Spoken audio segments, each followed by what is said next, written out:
Guys, welcome to this video. Thanks for tuning in, sharing in this now moment. I just wanted to pop on and do a quick energy update and do a little light language because that's what I feel like doing right now. I only have about 10 and 15 minutes of free time to kind of pop in and do this. It's just gorgeous out. It just rained and the clouds are just magnificent. The first thing I want to kind of briefly touch on is the energy update. Yes. My friend Candace and I were talking the other day in Jess, and we were just like, these energy updates, right? I'm so grateful for those individuals who put them out that have all of the details to share. I will share what I've noticed is yes. So pretty much every individual has their own unique blueprint, that they're going to be going through. So somebody might be going through head tingles and another person might be going through lower spinal activations, and the two are completely different, although everything is connected. And so it's important to remember we're all unique and individual. Just because somebody else is experiencing something doesn't mean we are should be experiencing it too. I know that sounds like super simple, but when I was first going through this awakening period, the first round, there's lots of rounds for me. It's like being in a ring, you know, it's like, okay, we're coming around again. It was different for me. It was nice to have some validation from other light workers who said, yeah, you're going to be feeling this, you're going to be feeling that. But then I would go through certain periods of time where I'd be like, well, how come I'm not feeling that? Well, wait a minute, I don't have those crown tingles. My lower back is killing me. And that's when I was going through some Kundalini activations and such, or cerebral spinal fluid activations that then essentially kind of open up the channels and centers in the body. So I'm sharing this because I just want to, my energy update is, if you're not sure, it's good to utilize those beautiful light workers who have that information to share. But on the flip side, I'm being invited to remind everybody not to get caught up in it or to judge ourselves for not experiencing some of these magical things that other people are experiencing. And as we all know, many of us who've gone through the ascension symptoms, which was what we used to call it, I call it upgrades and dissolving and breaking down and reordering things. It isn't always pleasant. So, but it doesn't have to be unpleasant either. So it just depends on our own unique individual expression. So anything we haven't worked through, or anything maybe that still needs resolution, or our awareness is coming up. And this is ongoing. This isn't something that, it can come in waves, or it can be constant, or it can be not at all and then hit us all at once. It's our own unique individual collective because everything is connected and we are a collective. So it's happening to all of us, many of us, but in different ways. So I just wanted to kind of share. So we're just like, yes, plasma's coming in. Yes, this is happening. Yes. Is this something that's happening because of my awakening? Yes. So that's the energy update for today. Let's just go into a little light language. A little inflow message. I've got about 6 or 7 minutes. And as we sit within these new frequencies, as we recognize that the frequencies are here to assist us, we allow, I see assist, a sit within, ascend. We allow ourselves to open to the new forms of communication that are available at our fingertips. As we communicate with each other in these new ways, as we allow the variabilities that are within our own chakra system from one perspective, I'm hearing Chakra Khan. We then allow ourselves to expand into a higher framework of existence.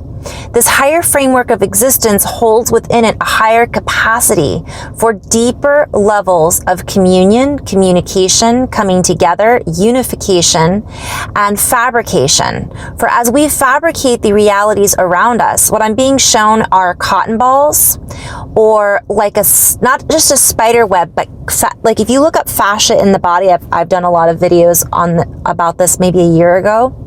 The fascia looks like, for me, cotton candy. That's what it is. So cotton candy. So we're fabricating this cotton candy all around us. And I'm hearing we're bringing out the sweetness and we're bringing it into the fabric of our reality. And what does cotton candy remind? I'm in flow. So the question becomes, what does cotton candy remind me of? It reminds me of being at a carnival. It reminds me of being in wonder and looking at things, unless you just happen to eat cotton candy for a snack on a daily basis. It's when we're children, we're kids. We get it because it's a treat and it's fun. So we're being reminded to get back to that framework, to expand out into a bigger framework, so that we're not the word that's coming through is disillusioned. I guess I'm not doing a lot of light language, sorry guys. For the disillusionment is just an illusion. For we are dissolving that which we have been deluded. So many plays on words, guys. I'm seeing that we're dissolving the illusion, but part of the illusion was that we're in a crappy world. So we might feel that way at times, and there are certainly different circumstances that give us the opportunity to see things from that perspective. And we're still in it. A lot of us are still in that cycle, but recognizing that everything does come in cycles. And this is a new cycle if we can allow it to unfold in front of us, and if we can allow ourselves to unfold into it. And again, it's that cotton candy, that fascia. So I'm gonna maybe do a little deeper video again on fascia, as I see it that it's relevant. And I'm hearing the Cure, Fascination Street, Fascia Street, the Cure. So hydrating the fascia, movement that hydrates the fascia. Google it if you're not sure what that looks like. There's a lot of things, but also recognizing how the fascia works. It's a carrier. It carries the information through this network throughout the entire body, and the entire body is encompassed in it, in this cotton candy. And so if we're blocked in these areas, we're not hearing, seeing, feeling the extent of how expansive the body really is. We're then locked in to a certain fabrication within our reality. And I'm comparing the body to reality, because as within, so without. So what's going on inside of us is going on outside of us as well, and then is being reflected back to us.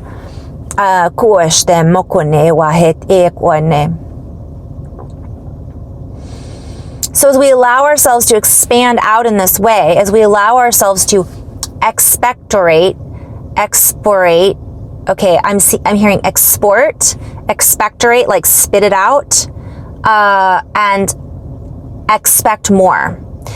So it's letting go of expectations on other people, and to expect more of ourselves. This doesn't mean judging ourselves for not being where we think we should be. It's allowing ourselves to imagine and believe, and therefore expect that what we're creating can be what we want to see in the world, and have those expectations, not the materialistic expectations of I should be a millionaire by now, I should be this way, I should be married at this age, I should have already realized this. Those are different types of expectations. I'm seeing those inner child expectations, where we start to see the world as our playground, coming back to the inner child, spitting it out. What do we want? Spit it out. Get rid of the stuff that we don't want.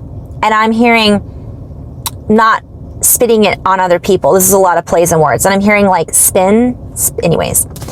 And also to export it, to bring it out of us. Because if we have all of these wonderful words to share, but we're not sharing them, let's say it's a poem, or let's say it's just a piece of advice that's from love and neutrality and not judgment, we could say, I really think you're a beautiful person, and I see you doing really, really great things.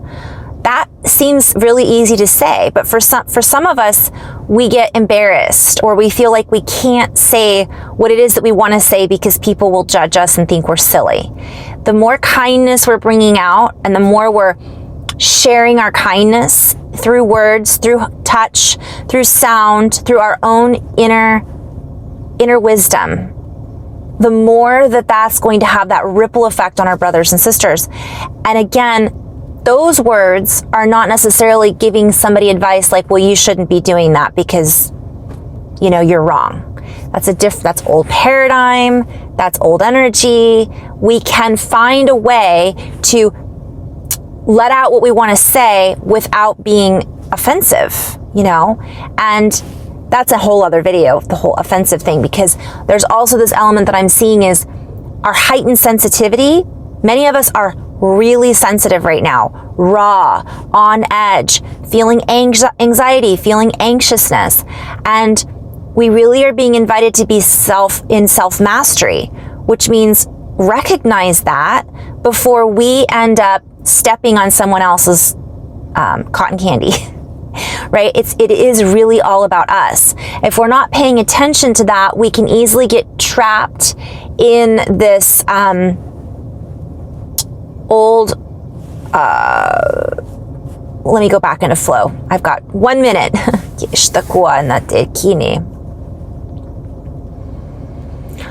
Okay, so I'm hearing entrapment, entrap meaning like, oh, I'm sorry, what I meant to say was this, right? But instead, my lack of noticing where I was at energetically trapped me. I trapped myself into reacting, into being overly sensitive to someone else's words as well. That's really important. There's this, and it destabilizes us. So the stability is key right now. Because if we're destabilized by someone else's words and we're taking it on as our own, and we're super heightened and overly sensitive about what we're being told, that's really something to pay attention to, because I go back to that Wayne Dyer comment that I love. Your opinion is none of my business. That's their business. And if we're choosing to take it on as our own, that's on us. So it's this combination of being heightened sensitivity as far as our extrasensory abilities.